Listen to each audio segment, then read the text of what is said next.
So guys, আমি আর lucky চলে গিয়েছিলাম ওয়াটার পার্ক। চলো তোমাদেরকে প্রথম থেকে সবটা দেখাই।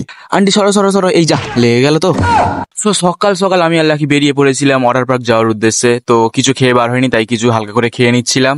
গাড়ি আগে থেকেই আমাদের জন্য ওয়েট করছিল, তাই তাড়াহুড়ো করে খাওয়া দাওয়া শেষ করে গাড়িতে উঠে গেলাম। আর যে পরিমাণে গরম পড়েছে বাপরে, তাই ভাবলাম কোথায় যাওয়া যায়, চলো ওয়াটার পার্ক থেকে ঘুরে আসি। আমাদের ডায়মন্ড হারবার থেকে অ্যাকুয়াটিকার ডিস্টেন্স 63 কিলোমিটার, আমাদের যেতে প্রায় 3 থেকে 3.5 ঘন্টা সময় লেগেছে। আচ্ছা চলো এবার একটা তোমাদের সঙ্গে গেম খেলা যাক। আমি কলকাতার বড় বড় দুটি প্লেস দেখাচ্ছি, দেখো এই একটা আর এই একটা।